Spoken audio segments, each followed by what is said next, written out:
Imagine a world where the morning air does not smell like soap or rain. Instead, you wake to the heavy scent of old wood smoke and the sharp musk of animals sleeping just inches away. Here, the idea of being truly clean is not a daily habit, but a rare and costly luxury. You reach out in the dim light for a small clay jar. Every drop inside was carried by hand from a distant well under a punishing sun. To use this water just to wash your face would be a choice between hygiene and the survival of your family. Most of us picture the biblical world through the lens of clean white robes and tranquil desert sands. But the reality of 30 AD was a gritty struggle against constant dust and the pervasive smell of unwashed bodies. In the crowded streets of Galilee, the absence of a shower was a fundamental part of the human condition. If you want to see the real world that Jesus inhabited beyond the polished stories of our childhood, then subscribe to this channel now. By joining us, you will walk the actual dirt paths of history where every physical detail reveals a deeper layer of the gospel. Today, we solve our most basic needs with a simple turn of a metal handle or a roll of soft paper. In ancient Judea, these were problems solved with rough stone sponges and the careful conservation of winter rain. The sheer effort required to maintain human dignity is a part of history we have almost entirely forgotten. Think of the flicker of a single oil lamp against a rough limestone wall. In a windowless stone house, this tiny flame was the only thing standing between a family and a terrifying darkness. It was a world of deep shadows where the cost of a few ounces of oil dictated how long you could see the faces of those you loved. This was a land living under the long shadow of the Roman Empire. While Roman governors enjoyed flowing fountains and marble baths, the average laborer lived in a cramped apartment block known as an insula. In these spaces, privacy was an impossible dream, and the breath of your neighbor was only a thin mud brick away.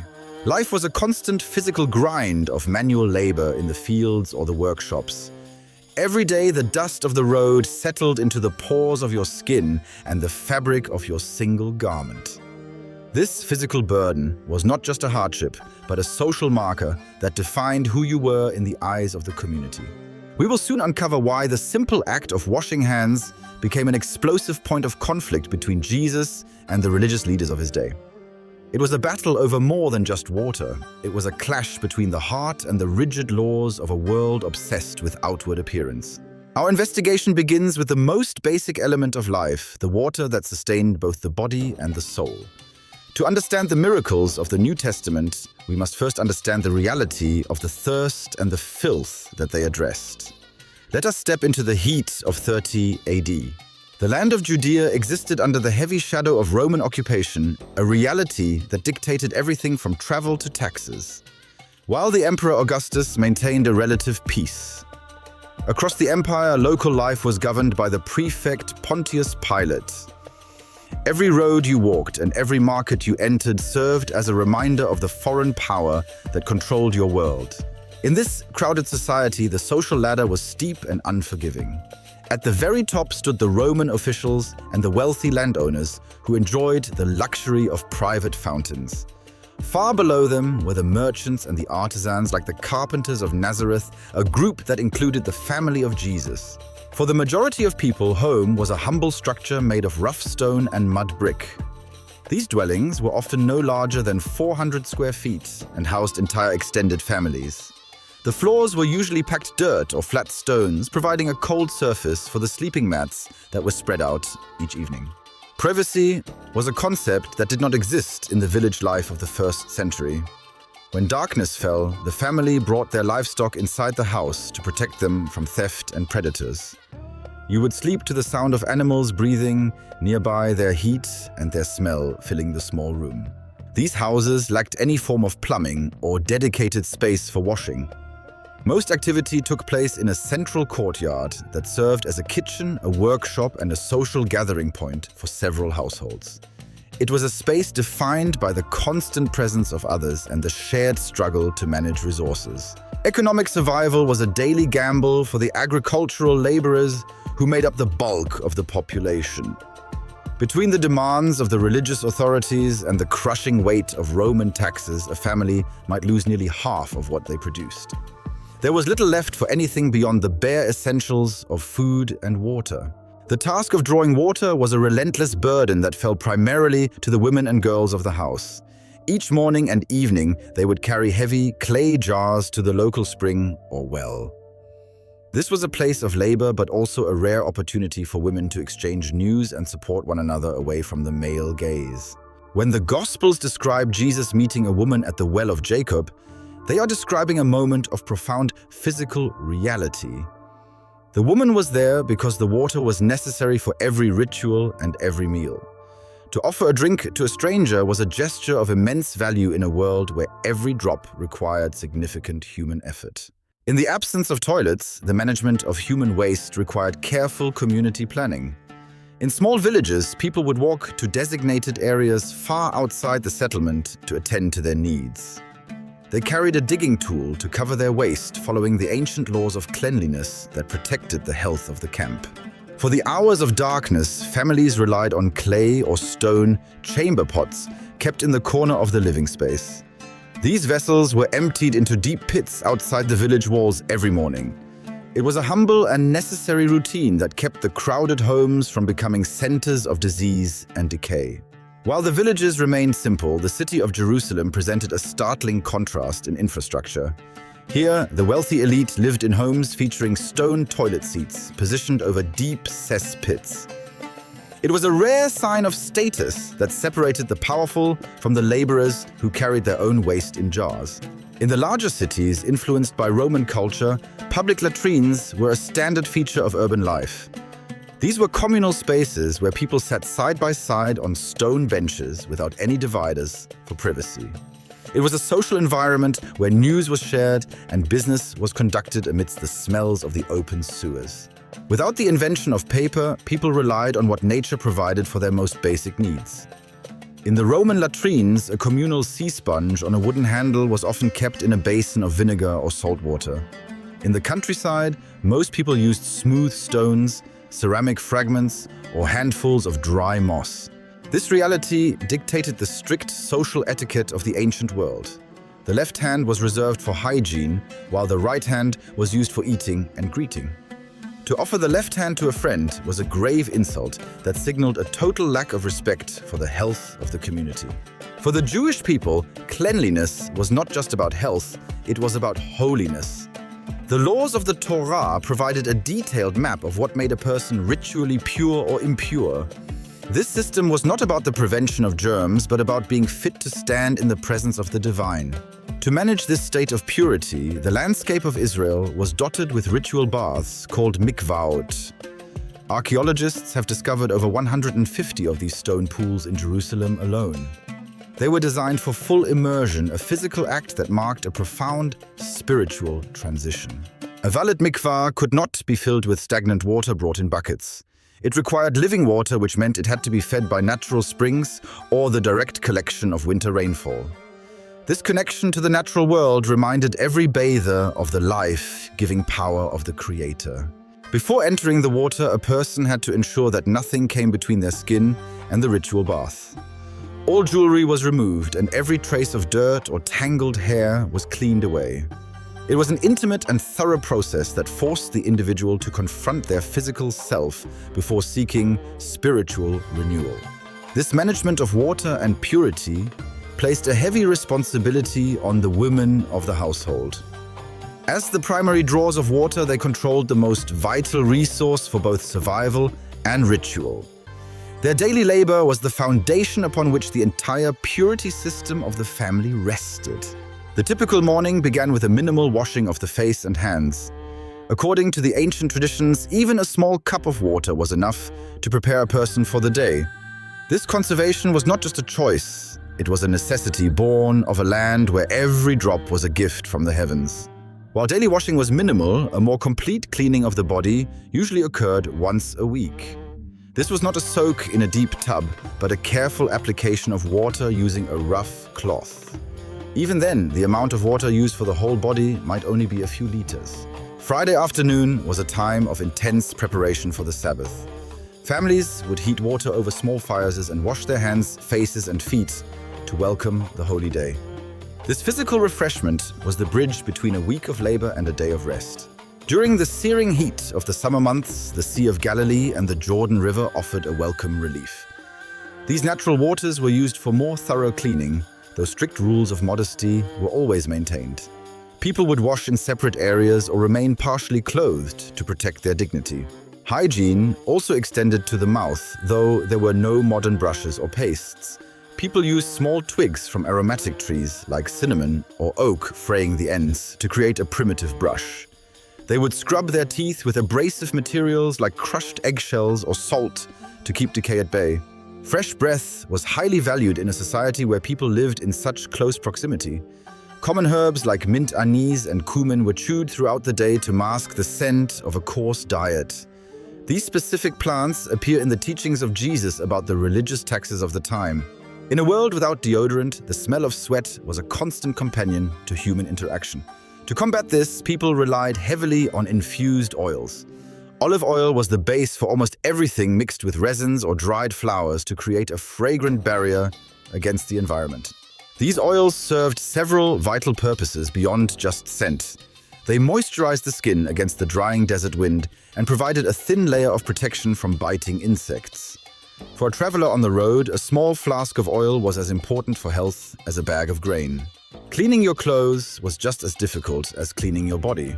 Most people owned only 2 sets of garments, one for work and one for the Sabbath. Washing them involved soaking the heavy wool or linen in stone basins and beating them against rocks to loosen the grime of the trail. For men, the beard was a primary mark of masculine identity and religious belonging. It was kept trimmed and often rubbed with oil to make it shine in the sun. Most men kept their hair relatively short for practical reasons in the heat, unless they were under a specific religious vow. Women cared for their hair with equal attention, though it was rarely seen in public. They used combs made of bone or wood and applied fragrant oils to keep it healthy. In the privacy of the home, these routines were a moment of quiet care in a life otherwise defined by endless chores. Certain jobs carried a physical scent that could never be fully washed away. For the fishermen of the Sea of Galilee, the smell of salt and drying fish scales was a permanent part of their identity.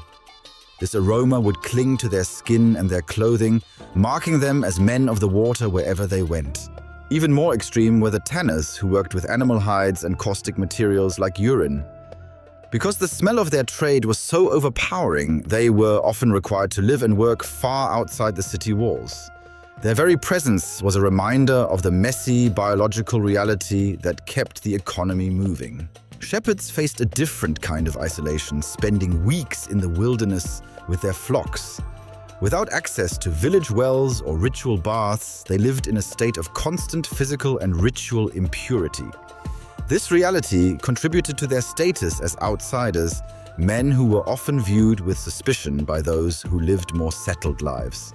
When Jesus began his ministry, he and his disciples became part of this itinerant world. They were constantly on the move, walking for days between the small villages of Galilee and the steep hills of Judea. This was a lifestyle without the comfort of regular home facilities or a guaranteed place to wash. Every step on the Roman roads or the dirt paths of the countryside meant more dust on the skin. The heat of the midday sun would cause sweat to mix with the grit of the trail, creating a layer of grime that was both uncomfortable and exhausting. In this world, the simple act of arriving at a destination brought an immediate physical need for relief. Feet were particularly vulnerable, protected only by thin leather sandals that left the skin exposed to the environment. The roads were not just dusty, but were often contaminated with animal waste and the refuse of passing travelers. By the time a man reached a house, his feet were a map of the journey he had just completed. This is why the custom of foot washing was the cornerstone of ancient hospitality. To offer a guest a basin of water was to offer them a return to dignity and comfort.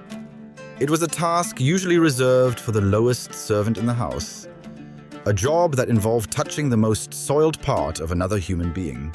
At the Last Supper, Jesus took this humble, necessary hygiene practice and turned it into a revolutionary act. By wrapping a towel around his waist and kneeling to wash the feet of his followers, he upended the entire social hierarchy. He took the grit of the road and used it to teach a lesson about the nature of true leadership. This physical labor of cleansing became one of the most powerful metaphors in the Gospels.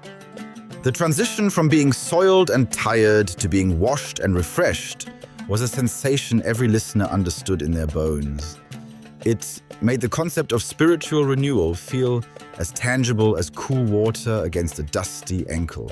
But while Jesus used physical reality to teach deep truths, he was about to enter a dangerous conflict with those who saw cleanliness differently. For the religious leaders of the day, the way a person washed was a matter of strict law and social control. We are moving toward a confrontation that would redefine what it means to be truly clean in the eyes of God. One afternoon, the religious authorities noticed something that deeply offended their sense of order.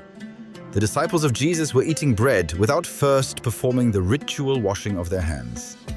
To the Pharisees, this was not a matter of hygiene, but a dangerous breach of the traditions of the elders. This ritual, known as netilat yadayim, required a specific amount of water to be poured over the hands to remove ceremonial impurity.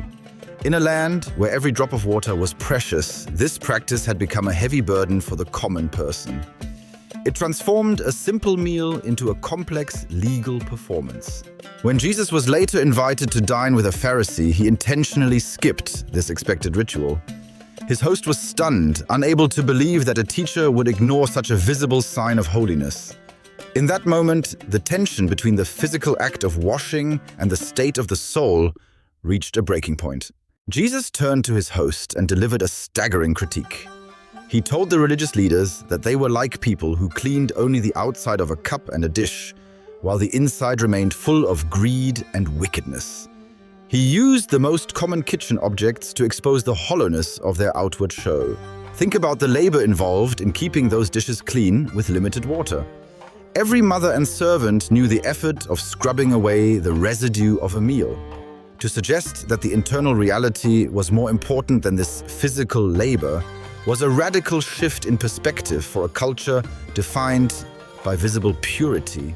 For those who spent their lives struggling against the dirt of the road and the filth of the city, this message was a revelation.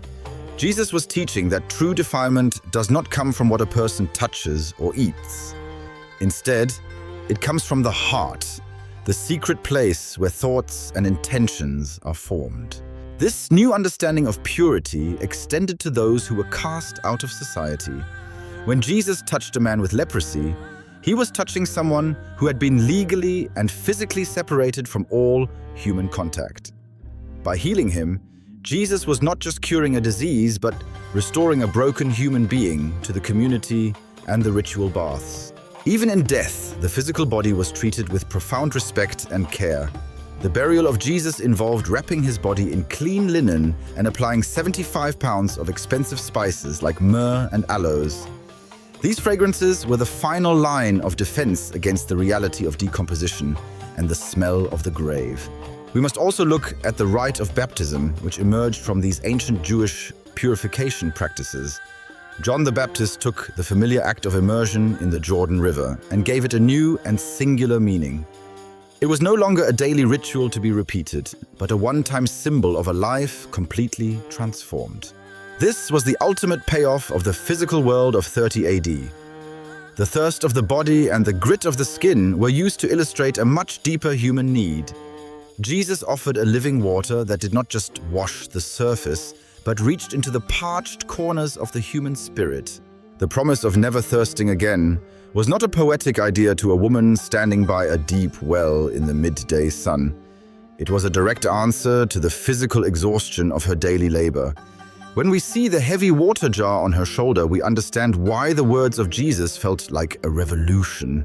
We live in a world where the struggle for cleanliness is invisible, hidden behind chrome pipes and white tiles. But for those in the first century, purity was a constant and active battle against the elements. It was a life lived in the tension between the dust of the earth and the hope of the heavens. By looking at the reality of Roman latrines and the scarcity of soap, we see a Jesus who did not stand apart from the mess of human life. He walked the same dusty roads and breathed the same smoky air as the poorest laborer. His holiness was not a fragile thing that required a sanitized environment to survive. Instead, he entered the very center of the filth and the chaos to show that God is not repelled by our physical limitations. The lack of showers and the presence of disease did not stop him from reaching out to touch the untouchable. This is the grounded reality of the incarnation that we often miss in our modern sanctuaries. Perhaps the greatest lesson of 30 AD is that human dignity is not found in the luxury of our surroundings. Even in a world without toilet paper or running water, the ancient people of Judea found ways to honor the body as a temple. They used the little they had to maintain a rhythm of respect for themselves and their neighbors. In our own age of endless convenience, we might ask ourselves what we have lost in the process of becoming so clean. We have sanitized our lives, but perhaps we have also distanced ourselves from the raw and vulnerable reality of being human. The ancient world reminds us that we are creatures of the dust, yet we are capable of reflecting the divine. When we read the Gospels now, we should hear the sound of water being poured into a basin and feel the grit of the trail beneath our feet. We should remember that the message of grace was first delivered to people who were tired, thirsty, and physically worn. It was a message that met them exactly where they were in the heat and the crowding of a difficult world. This journey through the hygiene of the past shows us that the sacred is often found in the most mundane details of our existence. A small oil lamp, a scrap of wool, or a handful of herbs can all become windows into the heart of the Creator. Nothing in the physical world is too small or too dirty to be used for a higher purpose. If this exploration has changed the way you see the world of the Bible, please share your thoughts in the comments below. We invite you to like this video and subscribe to our channel as we continue to rebuild the ancient world piece by piece. Your support helps us bring the history of the scriptures to life for a new generation. As you walk through your own modern world today, take a moment to appreciate the simple gift of clean water. Remember the laborers of the past who carried that same gift in jars of clay, and know that the same living water they sought is still available to every thirsty soul today.